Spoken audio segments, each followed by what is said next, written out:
लखनऊ के अलीगंज में जो हुआ वो सिर्फ एक हादसा नहीं था, बल्कि लापरवाही, नियमों की अनदेखी और सिस्टम की विफलता का खौफनाक उदाहरण था।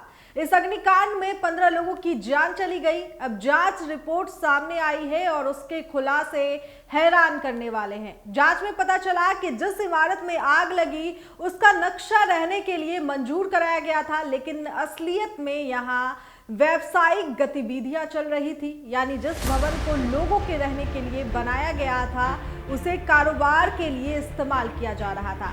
सबसे बड़ी चूक थी सुरक्षा व्यवस्था की कमी। पूरी बिल्डिंग में आने जाने के लिए केवल एक रास्ता था। यही रास्ता एयर कंडीशनिंग यूनिट, बिजली के तारों और दूसरे उपकरणों से घिरा हुआ था। जब आग लगी तो यही रास्ता लोगों के लिए मौत का रास्ता बन गया। इमारत में न तो कोई इमरजेंसी एग्जिट थी और न ही धुआं बाहर निकलने की पर्याप्त व्यवस्था। नतीजा ये हुआ कि कुछ ही देर में पूरा भवन जहरीले धुएं से भर गया। रिपोर्ट के मुताबिक अधिकतर लोगों की मौत आग से नहीं बल्कि दम घुटने से हुई। रेस्क्यू ऑपरेशन के दौरान हालात इतने गंभीर थे कि अग्निशमन विभाग और एनडीआरएफ की टीम को दीवारें तोड़कर अंदर प्रवेश करना पड़ा। सोचिए, अगर बचाव दल को अंदर जाने के लिए दीवार काटनी पड़ी तो अंदर फंसे लोगों के पास बचने का मौका कितना कम रहा होगा। अब बात करते हैं उन लोगों की जिनकी जिम्मेदारी थी कि ऐसी इमारतें नियमों के मुताबिक चले। एनडीए की जांच में कुल 18 अधिकारी और इंजीनियर दोषी पाए गए हैं। इनमें 5 जोनल अधिकारी भी शामिल हैं। जांच रिपोर्ट शासन को भेज दी गई है और दोषियों के खिलाफ कार्रवाई की सिफारिश की गई है। इतना ही नहीं, जांच में ये भी सामने आया है कि साल 2016 में इस अवैध निर्माण के खिलाफ ध्वस्तीकरण का आदेश जारी किया गया था, लेकिन बाद में ये आदेश रद्द कर दिया गया।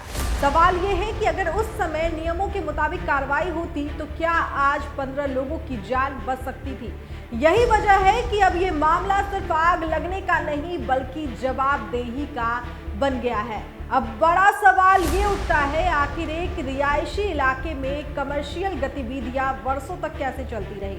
किसने आंखें मूंद ली? किसने नियमों को नजरअंदाज किया? और सबसे अहम, क्या दोषियों को ऐसी सजा मिलनी जो भविष्य में किसी और इमारत को मौत का जाल बनने से रोक सके? लखनऊ का ये हादसा हमें याद दिलाता है कि कभी कभी मौत आगे से नहीं बल्कि लापरवाही से होती है। जब नियम सिर्फ कागजों पर रह जाए, जब निरीक्षण सिर्फ फाइलों तक सीमित हो जाए और जब जिम्मेदार लोग अपनी जिम्मेदारी भूल जाए, तब ऐसी त्रासदियां जन्म लेती हैं। 15 लोगों की जान वापस नहीं लाई जा सकती, लेकिन अगर इस हादसे से सबक नहीं लिया गया तो ये संख्या भविष्य में और भी बड़ी हो सकती है। आप क्या सोचते हैं, इस हादसे का सबसे बड़ा जिम्मेदार कौन है? बिल्डिंग मालिक, अधिकारी या पूरा सिस्टम? अपनी राय कमेंट में जरूर बताएं।